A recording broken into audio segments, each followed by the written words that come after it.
Asia dan di dunia.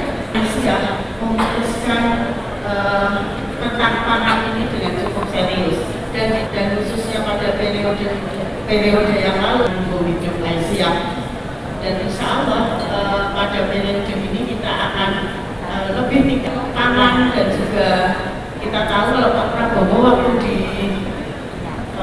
depan itu di Taman Muhammadiyah menyampaikan pada kita semua ini, yaitu bahwa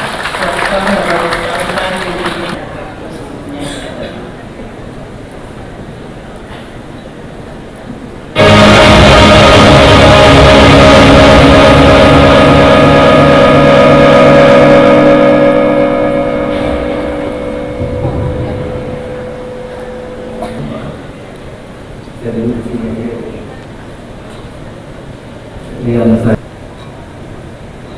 ibu berjalan lima semua ibu-ibu Aisyah yang saya muliakan dan seluruh pimpinan wilayah 15 tahun sama Pak Prabowo ini tahan, baru menang sekarang, kalah terus.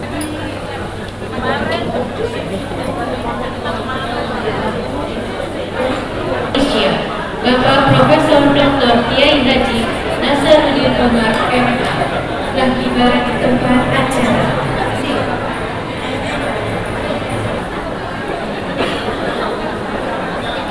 Baik hadirin, acara akan kita lanjutkan, yaitu sesi ceramah umum. Sesi ini akan dipandu oleh pimpinan sidang Dr. Atiyatul Mulia MAG. Kami persilakan.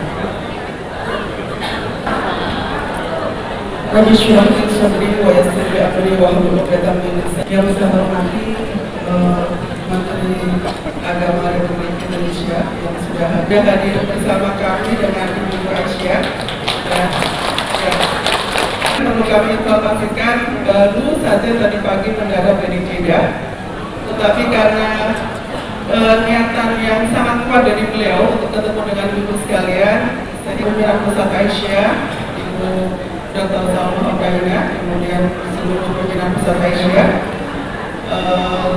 dan ketua pimpinan. Assalamualaikum warahmatullahi wabarakatuh. Alhamdulillahilladzi khalaqal insana min nafsin wahidah. Bagi saya bukan orang baru di Aisyah, di Jogja kami banyak berdua bersama dengan teman-teman karena kami punya program yang sama dengan Pak Susi waktu itu yang telah merintis kesetaraan gender, dan saya mungkin memang dan timpang antara laki-laki dan perempuan itulah sumber malapetaka, bahkan bisa dikatakan sumber patologi sosial. Bapak Ibu sekalian, kejahatan seksual itu karena relasi kuasa yang timpang. Apa yang dimaksud relasi kuasa dalam sosiologi, Bapak Ibu sekalian? Adanya penguatan energi, adanya kekuatan, adanya power yang ada pada satu sisi, sementara terjadi penyedotan energi power dari sisi yang lain. Jadi Allah memberikan kekuatan laki-laki dan perempuan, tapi belakangan faktornya banyak. Mengapa power yang ada di perempuan itu dialihkan banyak laki-laki? Ya. Jadi akhirnya terjadilah ketimpangan relasi gender.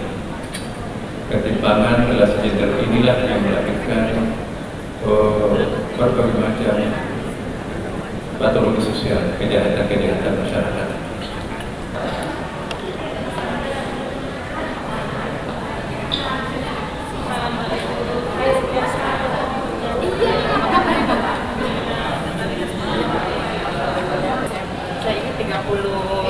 November saya ya.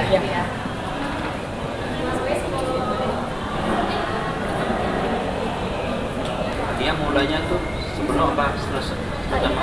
Ini mulanya mau sampai mana? Iya, abis ini baru selesai. Di rondenya sampai jam 2. Maaf ya, sekali lagi. Pak Menteri, tentang peran Aisyah di dalam keluarga di Indonesia itu bagaimana? Jadi Aisyah ini merintis banyak jalan untuk pemberdayaan bukan saja perempuan tetapi untuk bangsa Indonesia ya. Tokoh Aisyah, tokoh-tokoh yang sampai sekarang ini itu bukan hanya memperjuangkan kesetaraan gender, tetapi juga adalah memperjuangkan kekuatan bangsa Indonesia. Jadi seolah-olah melampaui batas-batas emosional, tapi sudah masuk kepada hal-hal yang sifatnya sangat rasional. Nah, kalau kita hanya masih berpikir parsial, emosional, berarti kita belum mengglobal pemikirannya. Nah, saya memberikan dukungan penuh terhadap Aisyah ini. Oke lah, itu bagian sub daripada perjuangan kita itu bagaimana mengikis relasi kuasa yang sangat timpang, tetapi juga ke depan ini kita harus berpikir global, apa yang harus dilakukan Indonesia di masa depan supaya nanti kita bisa menjadi bangsa yang terhormat ya. Otomatis kalau kita menjadi bangsa terhormat, maka persoalan-persoalan kasuistik itu juga nanti akan kita tertangani dengan mudah ya kan. Kenapa? Karena ada patronnya ya kan. Dan yang paling penting juga dilakukan oleh Aisyah ini adalah menggarap masyarakat menengah atas ya. Dan itu kan punya bahasanya sendiri. Menggarap bahasa kelas menengah bawah itu juga itu bahasanya lain. Dan itu mungkin banyak yang bisa melakukannya. Tetapi menggarap masyarakat kelas menengah atas itu perlu vocab yang spesial, perlu metodologi yang spesial, dan perlu konten juga yang bagus. Dan ini diperankan oleh Aisyah dengan bagus. Jadi saya sendiri secara pribadi memberikan dukungan penuh. Dan mungkin nanti kita akan ajak kerjasama dengan Aisyah. Karena bidang garapan Kementerian Agama adalah bidang garapannya juga Aisyah. Jadi sekali kita sinergi aja sekaligus. Saya kira itu yang paling penting. Oke, makasih ya. Selamat. Haji 2025 Pak, poin penting ke Arab Saudi kemarin bagaimana Pak? Poin pentingnya haji. Oh, alhamdulillah kami sudah menandatangani MOU. Jadi alhamdulillah harapan-harapan Indonesia terhadap harapan Indonesia itu dipenuhi oleh pemerintah Saudi Arabia. Saya menyampaikan pesan Pak Presiden Prabowo dan alhamdulillah diapresiasi ya. Obsesinya Pak Presiden Prabowo itu bagaimana tahun ini kita menyelenggarakan haji dengan biaya yang lebih murah, tapi juga dengan pelayanan yang maksimum. Dan ini tantangan kita ke depan. Alhamdulillah fasilitas-fasilitas yang diberikan Saudi Arabia itu luar biasa. Ya, kemudian banyak hal yang nanti kami akan jelaskan secara tertulis di media ya. Karena sekarang baru kami susun, kan baru mendarat nih. Tapi yang jelas bahwa kami minta tambahan kuota tambahan ya, kuota tambahan terutama untuk pelayanan jemaah haji kita ini, pendamping ya, pendamping jemaah haji. Soal kuota tambahan itu pun juga saya kira nggak ada masalah. Saudi Arabia pasti akan berikan pertimbangan. Tetapi persoalannya mampu nggak kita menjadi pelayan umat untuk kalau ada tambahan. 221.000 ini pun juga sudah sangat bagus. Kalau itu kita bikin pelayanan yang sangat bagus. Nah, syukur-syukur nanti kalau ada tambahan. Tapi penambahan itu kami ingin melakukan penyesuaian. Jangan sampai kita minta tambahan sebegitu banyak, tapi nggak ada couplingnya. Akhirnya yang lainnya nanti akan nyerbu kemahnya orang kan. Itu kan nanti menjadi, saya ingin penyelenggaraan ibadah haji ini sesuai dengan harapannya Presiden. Tersenyum di awal karena kita biayanya lebih murah kan. Tersenyum di tengah karena pelayanannya sangat bagus, tersenyum juga di akhir karena kemakburan haji kita itu bisa dinikmati bersama, membangun bangsanya sendiri. Jadi obsesinya Pak Presiden itu bagaimana penyelenggaraan ibadah haji ini tersenyum di awal karena murah, tersenyum di tengah karena pelayanannya sangat bagus, tersenyum yang terakhir karena jamaah yang pulang itu akan kembali membangun bangsanya dengan kualitas yang ikhlas dan baik. Makasih ya. Cukup. Dan sekarang setelah lulus S2 dengan 3 penghargaan dari kampusnya, Surya yang baru S2 diminta menjadi dosen tetap di Rochester Institute of Technology University of New York. Apa yang Allah titipkan dalam hidup saya, yaitu anak-anak. Si kecil unsur mendengar dan mencari jati dirinya dengan berusaha menjadi entrepreneur. Izin kepada saya usia 20 tahun tidak mau kuliah dulu.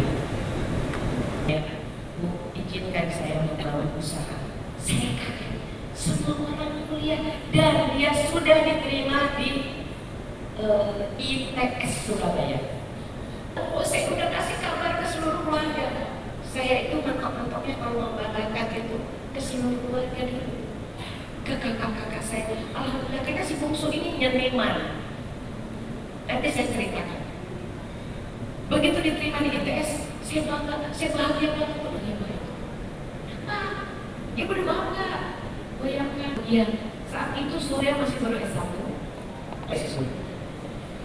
Bayangkan saya, ya Allah, saya ingin, karena saya tidak akhlak yang baik, saya ingin dia menjadi. Habis itu anak saya mamanya